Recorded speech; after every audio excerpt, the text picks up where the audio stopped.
Aloha, this is Ducky, and thank you for joining us at the Aloha Thumbprint podcast. I'm here with one of my favoriteest people in the world, my tita, my sister from another mister, my twin star, Tiare Lando. Hey, aloha girl, how are you? Oh my gosh, so good. I'm so proud of you, and I'm so honored to be here. Thank you for having me today. Thank you. Well, you know, half of this is your fault.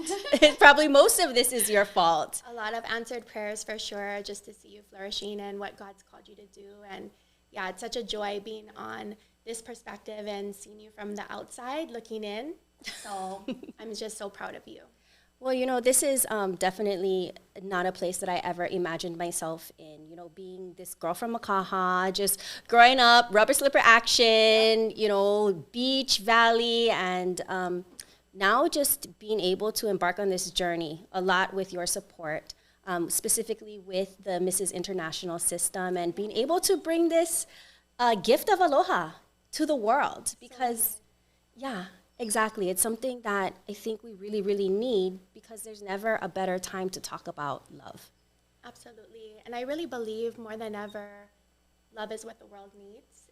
And being able to share love through aloha and through your message and your initiatives, I know that it's going to transform communities just as you have already done here in Makaja, but even greater than just Makaja or the island of Oahu, seeing you go throughout our island chain and then now nationally and internationally. You know, however we can, as a community, really get behind our local girl, taking this message to the rest of the world. You know, I always like to say, wherever we can have an impact, both locally and globally, it's important that we show up and that we have a seat at the table to create those conversations and bring those changes that are needed in our communities. So thank you again. Yeah, well, you know, I know that everybody who's listening in and seeing this on the screen is wondering, who is this beautiful wahine that is sitting in front of us? And you have such a rich and amazing story. And, you know, I know that it's everything that you've gone through and everything that that God's blessed you with has been a part of what you bring to other people and how you show your aloha. So just take us back. Give us a little bit of Tiare. Like, who is Tiare? What makes her tick? How did this all come to be? A taste of Tiare. Well, I mean, just like you, Ducky, just being able to grow up here in the islands, you know, really coming from island mentality. I actually was quite scared growing up of flying on airplanes. Oh my gosh. And to the point where when I was dating my husband that I eventually married, I remember the first trip he took me on, I had a severe panic attack. And for those that struggle with mental illness or severe anxiety, it's a real thing where all the body systems just start to go and you literally feel like your heart is beating out of your chest. And I remember being so terrified of just leaving the islands and, you know, overcoming that. I think God healing me from that anxiety. It's just been one door after the other where I feel like I've been able to not only travel, but I think dream bigger than just Hawaii and be able to see that as God sends us out, right? Mm-hmm. That he always brings us back with more opportunities to bring home. And so for me, I'm just a mom. And when I say just a mom, it's bigger than that. You know, we're like the Hawaiian Brady Bunch. And so we raised 4 amazing children. When we got together, my stepsons were kindergarten and first grade. So there was a lot that came with that. My daughter was 1.5 years, and then we had Lacey, our youngest, together. And now they're all big, 26, 24, 19, and the baby is turning 16 this year. So I'm now a grandmother with my granddaughters, Zadie and Sammy, from my oldest stepson, and just adore them. They're my world. And then I just lead a business here throughout the island chain, doing real estate and empowering people to live and give their legacy through that vehicle, building generational wealth and bringing community education. And so on my spare time, I would say, which really, truly, that's just an inside joke. My heart is to serve. My heart is to give back to the people of Hawaii. And so I do direct the Hawai International Pageants. And as a former Mrs. Hawaii International 2015, it's been a joy to take on that new role and see how we can empower and raise up women, just like yourself, Ducky, who know in their na'au, in their gut, that they are called to do something about the prevalent problems that our state has, that our world has, and actually challenge themselves to go through this personal development journey and really arise to the occasion to bring change. And so thank you again for saying yes and for actually representing our state coming up here soon in July. How are you feeling? Oh my goodness, uncomfortable. Challenged. Absolutely. I've always heard that, or have been told that growth happens when you're uncomfortable, right? And so knowing that I'm stretching, and I was, I had been in a place where I was very comfortable in what I was doing, giving to the community, interacting with people and collaborating, and I'm comfortable with that. Behind the scenes was always my gig. You would always joke about, like, you're always supporting everybody. Yes.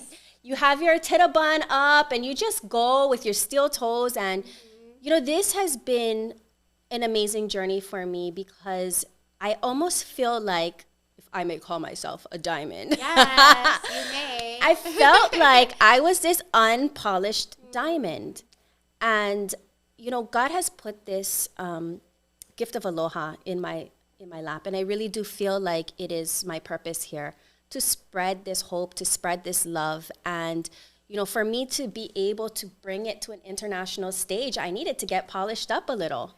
I needed to work on some of those rough makaha edges. And, I love that this transition, this journey has been something that with your help and Rhino's help and with everybody around me, that it's something that I feel like I can do, that I'm empowered to do. Yes. And I know that that's such an important message for our women here, because you can feel very confident in one area of your life and then really lack, that confidence in other places. And it's enough to hold you back. I know that women look at you and they wonder, how the heck did you get to be this woman with this resume that's 10 pages long and all the amazing things that you're doing? Take me back to when you were younger. What were some of your dreams? Did you think that this is where you would be? Oh gosh, no. And I think that is a question that continues to, be an engagement tool for me in the community, because what I always want to make sure is to welcome people to the table, to the conversation, so that way they realize that I am so like them, you know what I mean? I never imagined that I would do the things that I'm now doing, being able to be a part of a national television show, be able to travel and connect with women from around the world. And I never, growing up, saw this part of myself. But one thing that I remember growing up is a boy, Sheldon. And Sheldon was a part of the elementary school that I attended in Waikiki, Thomas Jefferson Elementary, and he had no arms and he had no legs. And he was my best friend. And I remember when it was time to go out for recess, that I would have all my friends, of course, to play with on the playground, but I would always gravitate to my best friend, Sheldon. And that's just the way that I think that my life has kind of unfolded. It's just always being able to know that it doesn't matter who you are, it matters how you make others feel and how you treat others, because we're really here on this earth to make a difference and an impact. And so I think for me, just looking back, I really think about just all the opportunities that God gave me, even during seasons of severe hardship, turmoil, abuse, depression, all these different things. They're not my vocabulary anymore, and they're not my identity anymore. And that now I get to walk into each door that God opens for me, confident that He's already in my future. And so, I'm just so amazed being on this side and seeing you kind of come from the background as you just described, Ducky, and being able to take a seat in the front row, so to say, and to really empower all parts of you to be active in leadership in the community, because you're amazing as a support to so many, as you mentioned, and as I've always observed. But I also believe there is a season and a time where you have to also step forward, because people are looking for leaders in our community that are going to guide them and are going to say, hey, I know what it's like to go without. I know what it's like to be hungry. I know what it's like to not know if you're going to get a job or be able to survive in Hawaii.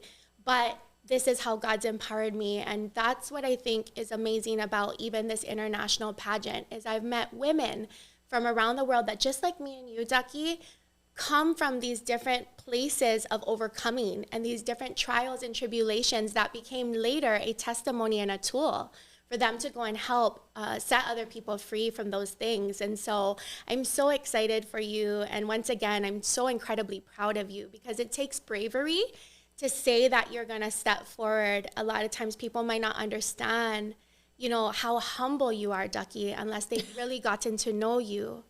But it's one of the most endearing qualities about you, and you're so humble. You do so much that will never come out of your mouth, and it will be someone like me or someone around you to share what you've accomplished.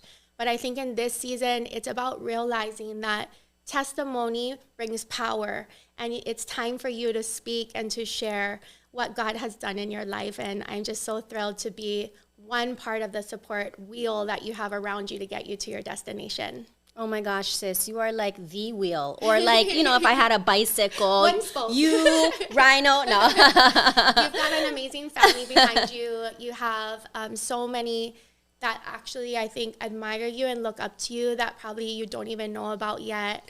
And I think that this journey is going to bring more people into your world. And that's what the International Pageant is about, is really combining women and collaborating them to make a greater impact together. You know, they really say at the International Pageants, it's a family affair, and it's really true. Mm-hmm. Being able to serve with your husband, Rhino, being able to serve with your children, your parents, being able to actually bring your nonprofit organization, your company, you know, all of the things that you're connected to into the International Pageant sisterhood is part of the definition of why we are a family affair, because everything about you is what this International Pageant celebrates. You know, I had never, ever considered pageantry. Mm-hmm. It was something that was so outside of my world. And my very first introduction to it was, I remember it was after Man Camp, and we were meeting out in Kahuku. Yes, we were. Where were we? We were meeting, gosh, what is that restaurant? Yeah, the one with the good kalbi. Oh, gosh, I have to think of it. It's drawing a blank to me right now. But you had an amazing time on the North Shore. You met me for the Palehu Ribs place. Yes, We're going to think of it by the end of this time together. I remember just walking up to you and being like starstruck. I didn't know who you are. I was meeting you for the first time. And I was like, oh my gosh, you look like Miss Hawaii. And like, lo and behold, you were Mrs. Hawaii. And so I believe it was 2015 that you were our Mrs. Hawaii International. Tell me, what drew you to pageantry? What was it about? Because I know that international wasn't your first pageant. Yeah. But it's what you ended up landing on. I was approached actually to try a pageant out. I had like 4 weeks to prepare. I got first runner up in that one. I had no idea what I was doing, but I felt like the Lord had given me and my husband peace. And then after that, I really researched what pageantry was about. And I really realized in my research that the international pageant seemed like where God was really calling me to be a part of. And I really found my home here. And so I ran in the International Pageant Sisterhood, and I was fortunate enough to get top 10 in the world competing internationally that 2015. But before that, I never, just like you, I never imagined I would do something like that. You know, I used to own a hospice level care home company, and I was challenged since I was doing so much in the community and speaking about, you know, empowering generations to live and give their legacy, incorporating keiki, which is children in Hawaiian, to kupuna, grandparents, mentorship. And so being able to come alongside the International Pageant Sisterhood opened so many doors for me to be able to empower people to live and give their legacy. It's something that I now know that God used to be able to get me to where I am today. I attribute a lot of the seasons that I was freaking out, like, God, what are you doing? Why are you calling me to do this? Show me your plan in this. I attribute those seasons to where I'm at now and where God's taking me. And so you just never know, like, never say never. I'm such a believer, but never say never. And you really may one day do the very thing that you said you'll never do. And just like Ducky, you'll end up saying yes. And it's just a tool, I think, for God to shape you and mold you. Just like you described, Ducky, I feel like I'm a diamond in the rough, but truly, I feel like the Lord does that. He takes the dirt, he takes the rough edges, and he continues to refine us through the opportunities and the challenges to be able to ultimately bring himself glory and to shine through us. And so, yeah, here we are, girl. Welcome to the sisterhood. You're forever Mrs. Hawai'i International now. And we're so rooting for you to spread aloha, not only through nationals, but through all of the relationships that God's going to orchestrate through this. There's going to be many more years ahead that you'll continue to say, wow, if I never said yes and I never stepped up to the plate and did this, I would have never met these people or have walked through these doors. Yeah, what you say is so true. I'm almost terrified to say no to the plans that God has for me. And just this journey alone, I feel almost like a completely different person, or maybe just an upgraded version of myself. Mm-hmm. And I know that we've been talking about international pageants a lot, and that's just one facet of who you are, and that's what's so incredible. And I feel like we're cut from the same cloth. I know you through and through. Very but when you told but when you told me that story about having a panic attack on that airplane and dealing with severe anxiety and even depression at some times, that's something I didn't even know about you. Mm-hmm. And that's something that I can really relate to. And I think that's such an important story, especially today, because our kids especially are bombarded with so many thoughts and imagery, and it's hard for them to even take a breath to sort out, what is important to them, what they enjoy and things like that. What advice would you give to somebody who maybe is struggling with something like that, or a hope, or? Yeah, I think ultimately don't struggle alone. First and foremost, there is help, and there are people that will walk this through with you, because healing is a journey. And I really encourage anybody who is feeling severe anxiety or struggling with depression to reach out, and Ducky will share some of the hotlines that are readily available. For myself, I noticed that when it got to the really severe point for me, I realized that I needed to consistently work at my healing and commit to getting myself well. I was already a mom. I remember it was almost every month that we had an ambulance at our house because I was having panic attacks so frequently. My children were very young, so I'm sure they were very confused what's going on with mom. My husband was so confused because he didn't ever struggle with anxiety or depression, so he didn't understand what that looked like. And there was a year where I barely actually left my bedroom. It was depression coupled with some PTSD from trauma I had gone through. And anybody who's watching this knows it's hard to describe in words actually what that feels like. But I will tell you that if you're identifying right now that this is something that you're going through and that you relate to, you need to be able to get to a place where your healing is your number one priority, because there is so much more for you on the other side of that journey. And for me, what that looked like is actually weekly. I was attending Christian therapy, talk therapy, deep inner healing, prayer. And ultimately, I know that God healed me of anxiety and of depression. I prayed and asked God many times, and I did have to walk out that journey with him, but I know ultimately God fully set me free of that. And to be able to be outside of that now, because it literally feels like you're in a dungeon, but to live outside and to see how beautiful life is, the gratitude that you have is just golden. Like, it's golden. And once you're at that place of having that much gratitude that you don't want to go back, to that, it really helps me to take each day as it comes and each opportunity as it comes with that much gratitude and aloha for what God is doing in the now. Wow, that is so incredible. And, there's, just being able to share that with people, and it's a part of your Aloha Thumbprint. It's part of what makes you you. And a lot of people might be inclined to want to wrap that up, put it in a box and bury it. Right? And not bring it up. But that's what's so beautiful about Aloha, is that we're able to learn from each other, that we're able to feel each other's essence and really know that what you went through, that you truly, truly believe, and you're rooting for people who are going through something similar. Absolutely. Yeah.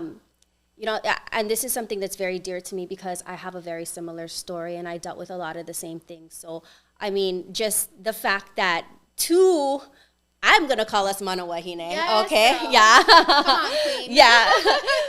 That you can come out of it and Yes. you can truly walk in your purpose and find that. And it's all about the journey.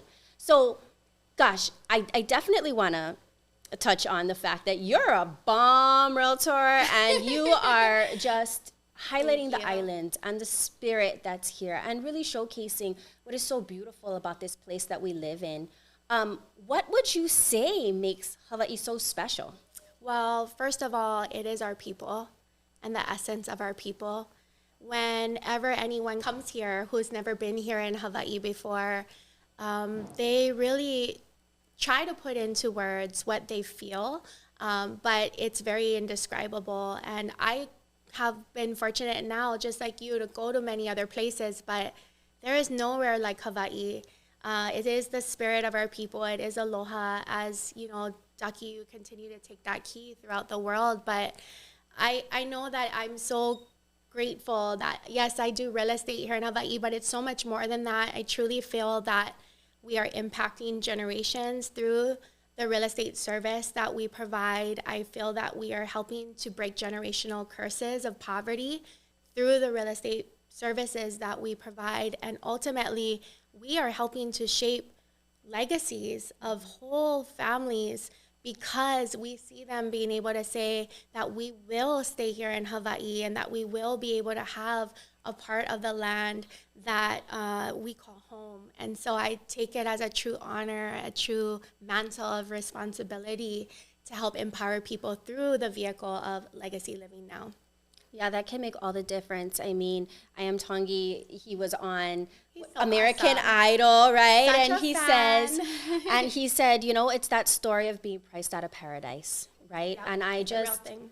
yep, I love how you're empowering families and getting them and educating them and helping them to understand this process of home ownership, because a lot of times it can seem like a big daunting mountain and a lot of people don't even think that home ownership could be for them. They don't think it's obtainable, really. When we do free educational workshops in the community, we ask everybody who comes to raise your hand if you've believed the lie that you'll never be a homeowner here in Hawaii, and almost every hand goes up in the room.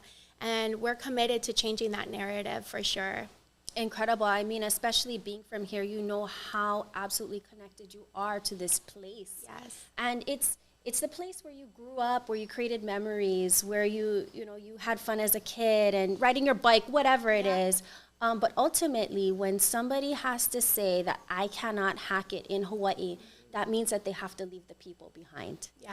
And that's what's so heartbreaking for me. Yeah. What advice would you give to people who are kind of in this space, wondering, like, is this something that is home ownership for me? Where should they start? What should they do? You know, I think this answer for me is twofold, and I think it needs to actually start at the core of the problem, and we are not actually teaching our youth how to practically balance a checkbook. We're not teaching them how to preserve their credit. We're not teaching at the most elementary of level how to actually create wealth and to be able to live a sustainable lifestyle that is going to include real estate and home ownership or even investing. And so I think for me, that's one part of the solution, is actually starting to educate our keiki from a very young age, skill sets that they're going to need to be able to not only make it in Hawaii, but to make it in this world. Yeah. And, secondly, I think that for me, it's just start where you can. Yeah. And if you don't know, then you better ask somebody. And you can ask me at Legacy Living Now. I was going to say, so give out your email address. You can definitely reach out. But truly, that's true. Most people assume that they can't do something because they haven't done it yet. Mm-hmm. But what we do is we really streamline the process And we don't deal with question marks by leaving them alone. In fact, we see question marks as opportunities to be able to find resources and tools and solutions. So that way question marks can turn into exclamation marks and we can really impact a family. And so, I would say, first of all, those are the two things. Start educating our keiki so that our future families can flourish here. And secondly, if you are assuming that you cannot stay here in Hawaii or you can never be a homeowner, please allow, educated professional individuals such as our team to be able to empower you and help you to live and give your legacy. To start where you're at and take each step that God presents to you. I love that. I love that. I want to go back to when you were talking about when you had the care homes. Yes, sure. And I can imagine that everybody that came through those doors and that lived with you became ohana. Oh, yes, absolutely. Here in Hawaii, ohana is so incredibly important to us, and we're not bound by blood relations. And so tell me a little bit about what those relationships looked like for you, especially in that care facility and Well, even my children know every single one of our residents and by name and have their own little cute stories. And truly, it is about being able to care for people that as if you were having somebody care for your grandparent. Mm-hmm. And I'm a papa's girl. I feel like my grandma and papa really made an impact on me. My grandfather was really like my father figure. And so I really cared for my residences with the help of my staff, like they were our own family member. And so, for most of us here in Hawaii, we'll do our best job at caring for somebody inside of our home. But a lot of times families are actually needing to still work. Some families are working 2 jobs to put, one salary towards the college education of their child. And then they're a sandwich generation where they have also to support an aging parent. And so the care home community model really was a solution that we really brought into the community. And I know for a fact that most families could not actually thrive in those seasons without the care that community models provided. And so it's a real honor and blessing, when I transitioned into full-time real estate, that was something that gave me peace. Is I felt like God said, you're not doing something different. Your mission is still to empower people to live and give their legacy, but the vehicle just is going to be a little bit different. And so I know that during the time that I owned my hospice level care home, that we empowered people to do just that. And we really did our very best to educate the community even then, being able to speak to different graduating classes that were doing their adult residential care home modules. I would go to different nursing schools and share my experiences as back then, one of the youngest care home operators. Most people were very mature in their years, and God had actually called me to do this at the age of 28 years old. And so I had to really actually learn and research and go through different certifications to do that. And I feel like God took me to the end. Wow. To start me from the beginning. Wow. And so when you care for people at a hospice level, some of them 99 to 101 years old, you gain perspective and you learn what's important in life. You learn how to forgive quicker. You learn how to live authentically. You learn how to love fearlessly. And it's okay if you fail or you get hurt because you're going to learn. Because most people actually in those ages will tell you they wish that they took more risk. They wish they went on more trips. They wish that they did the business that they dreamed of and never got off the ground. And so I'm forever grateful for that season that God empowered me to do that. It's helped mold me and shape me into who I am today. Wow. The Aloha Thumbprint is all about our personal brand of aloha and how we show and express our love. And you've kind of coined that phrase, live and give your legacy now. Live and give your legacy now. Yeah. What does that mean to you, and what can that mean to other people? Yeah, tomorrow isn't promised to any of us. And so living and giving your legacy now is about understanding that each choice and each moment that you have, that's your legacy. You're creating your legacy every single day. and for me here in Hawaii, right? I mean, no place better. But I truly believe that when you realize every choice and every, memory and every, thing that you have decided to participate in and put your energy and your heart and soul into, that's going to be your legacy. And you have to show up for that now. If you keep putting it off to tomorrow, tomorrow may never come.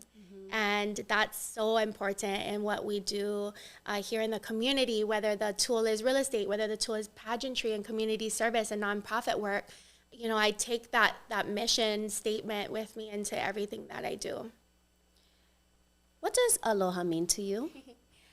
For me, I believe that aloha means that God is in the middle of all things. There is no aloha outside of the love of God. And I just feel that for me, it's being able to know that God's breath in us is a gift, being grateful for that gift of life, and being able to exchange that ha, right? Aloha, right? Exchanging that breath of life with others and really just authentically showing up and giving that exchange to one another. That's what it really means to me. It's so powerful. And I loved what you said earlier is about the way you make people feel, right? And the spirit of aloha is not something that you can explain. It's something that you feel. Yeah. And I don't know if you recall this, but now's the part where I always cry, taking it back to our dear friend Pono. Yeah. And he used to like to retell this story by Nana Viri when she was recalling a time when a stranger walked through the village and her grandmother had given a few lumps of salt and some food to the stranger, and she asked why. And she said, "Sit down and remember this always. I'm not honoring the man, I'm honoring God in the man." Yeah. And I think that's exactly what you were saying, is that it's, we're all made in God's image, and it's honoring each person for how unique they are, for the gifts that they've been given, and for what their story is. And I think that the difference is that, we need to make a choice to show up in love. Huli aloha, Yes. right? We need to turn to it, set our eyes on it, and move toward everything in love. And I think that makes all the difference. But, some people, they come here and they go, I just don't get it. Like, what motivates people to operate in this way? And I think that for us, we've come up with generational aloha. Yeah. For other people, it's almost as if they need to start learning a new skill. They need to break out of this idea of like, what's in it for me? Or can I trust that when I give my love, that I'm going to receive it back? And so I always, always, always go back to this truth that aloha comes back. Yeah. Can you share a time or maybe just some wisdom from your life about, that statement that when you give aloha, you get aloha? Yeah, I also think this brings something to mind that works in the inverse as well, is that, realizing when you put out aloha, it will come back, but it might not come back when or how you think it's meant to come back. And so I think being able to release expectation and the spirit of offense is so important. And being able to truly aloha, whether or not that person receives or reciprocates, is so important. Because I think it's kind of, our world is actually wired to be a, give me type of thing. So like, you give me aloha, I give you aloha back. But I think true aloha is I give you aloha, and that's well with me. Because that's what God's calling me to do. Yeah. And so that for me has been a huge growth lesson, is that when you live authentically from aloha, you're giving it without expectation. Or really, what are you giving, And for me, that has been something as a woman that has changed my world and has rocked my world. Because I think that we're in a world right now that is so hurt. And giving aloha to this world is got to be a commitment that we're all willing to make, whether things change immediately or whether we ever receive back what we think, we should. because that's what's going to heal the world, is true, genuine love. That even when you hurt me, even when you don't reciprocate this, that I will still choose to love and to honor that aloha that I gave and not withdraw it and hold it back. I will still live in openness and forgiveness and love. True love, to me, covers a multitude of sins. And I think that's been the biggest thing that I've had to learn about aloha in my adult years now, as a woman, as a friend, as a wife, sister, community member, is truly learning aloha from within, and then being able to be okay as it's released, that in God's timing, he brings that return, and not necessarily putting an expectation on it. Absolutely.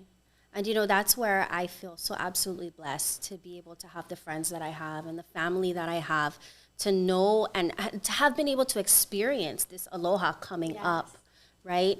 And that this is our challenge, is bringing this message to the world and being able to articulate it in a way that makes sense, And everything that you've said, I think, has helped so many people who are listening come closer to understanding what aloha is, because like we said, it's something that you have to feel. Yeah.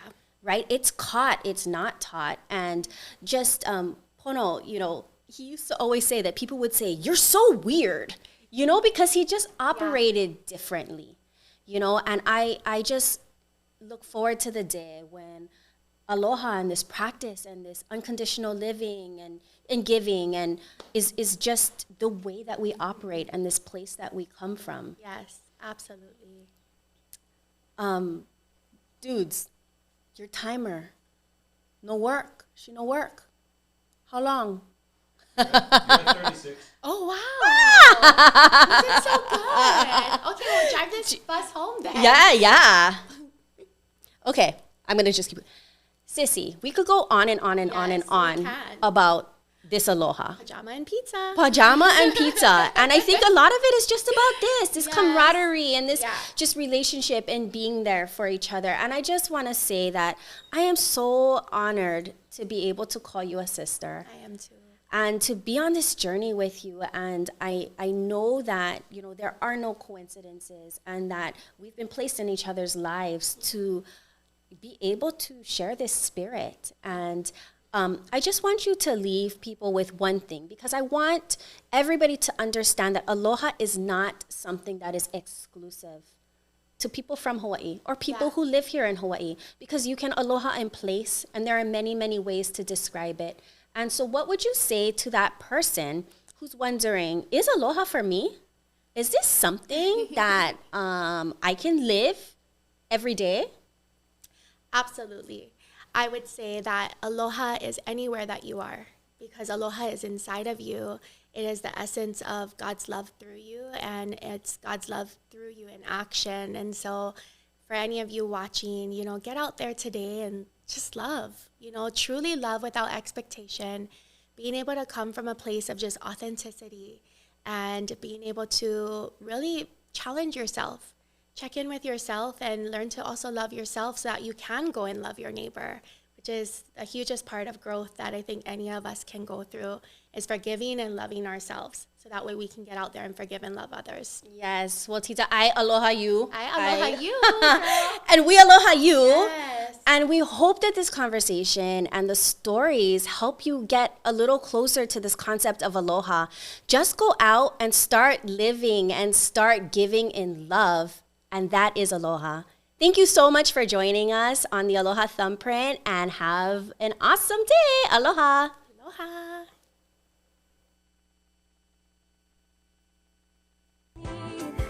Love's in the melody for you. Yeah, there ain't no other for me, girl, I love you. Misinformation got you polished up.